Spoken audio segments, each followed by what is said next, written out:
পবিত্র রথযাত্রা উপলক্ষে উৎসবের আবহে মেতে উঠেছে গোটা দেশ।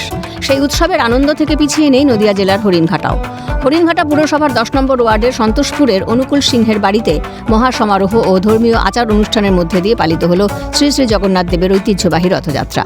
জানা গেছে প্রায় 2 দশক ধরে সিংহ পরিবারের উদ্যোগে এই জগন্নাথ দেবের পুজো ও রথযাত্রা অনুষ্ঠিত হয়ে আসছে। প্রতি বছরের মতো এবছরও ভক্তদের বিপুল উৎসাহ ও অংশগ্রহণে উৎসবটি এক অনন্য মাত্রা পেয়েছে। ধর্মীয় বিশ্বাস অনুযায়ী রথযাত্রার দিন জগন্নাথ দেব মাসির বাড়ির উদ্দেশ্যে যাত্রা করেন।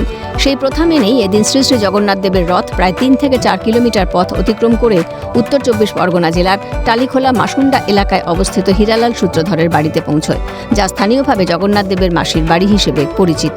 আমাদের নদিয়া ডিস্ট্রিক্ট এবং উত্তর 24 পরগনা আমডাঙ্গা থানা, আমরা দুটো থানা নিয়ে রথ করি। তো আমাদের রথটা হলো কি, আমরা আজ থেকে 20 বছর আগে এই রথটা আমি শুরু করেছি। শুরু করার পর আমি এই রথটাকে আমি হীরালাল সূত্রধর, আমি একাই ইস্কনের ভক্ত ছিলাম এখানে। তো আমি এই রথটা ইস্কনের থেকে অনুমতি নিয়ে এই রথটা শুরু করেছি আজ থেকে 20 বছর আগে এখানে। এটা হলো আমাদের টালিখোলা নাগরডাঙ্গা, আমাদের মরিচা পঞ্চায়েতের পিছনে আমাদের মন্দির, রাধা মাধব মন্দির, ইস্কন টেম্পল। হ্যাঁ, ওখানে শুরু করেছি।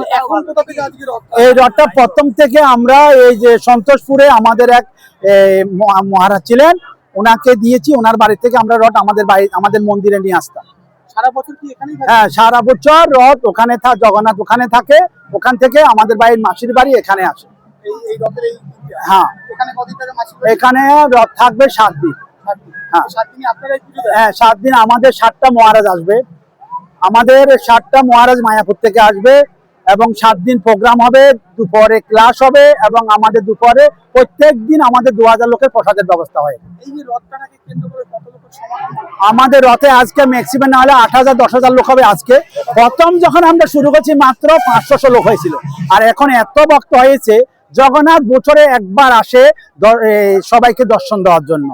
সেজন্য জগন্নাথ কৃপার মাধ্যমে আমরা এতটুকু করতেছি।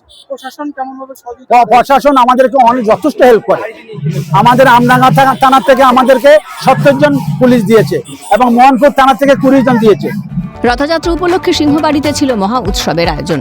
প্রতি বছরের মতো এবছরও কয়েক হাজার ভক্ত, দর্শনার্থী ও সাধারণ মানুষের সমাগমে উৎসব প্রাঙ্গণ হয়ে ওঠে জনসমুদ্র।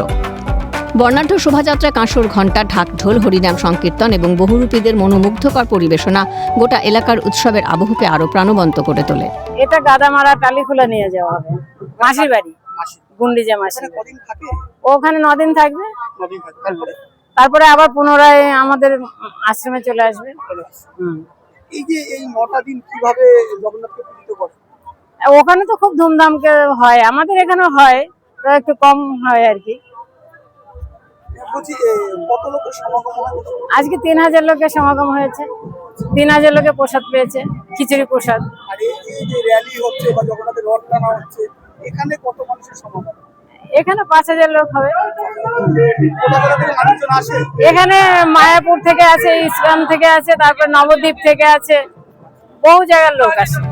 এদিনের শোভাযাত্রায় উপস্থিত ছিলেন হরিণঘাটার বিধায়ক ও বিশিষ্ট কবিয়াল অসীম কুমার সরকার সহ বিশিষ্টজনেরা। বাদ্যযন্ত্রের সঙ্গে তাল মেলাতে দেখা যায় বিধায়ককে। রথযাত্রাকে কেন্দ্র করে এলাকার আপামর ভক্ত, গ্রামবাসী ও দর্শনার্থীদের মধ্যে ছিল উৎসবের আমেজ।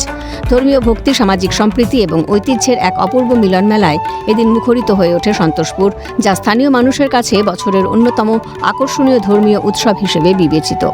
আগামী দিনেও এই রথের উৎসব আরও বর্ণময় হয়ে উঠুক, এই প্রার্থনা রইল সিএনএর পক্ষ থেকেও। সুবীর দাসের রিপোর্ট, ক্যালকাটা নিউজ।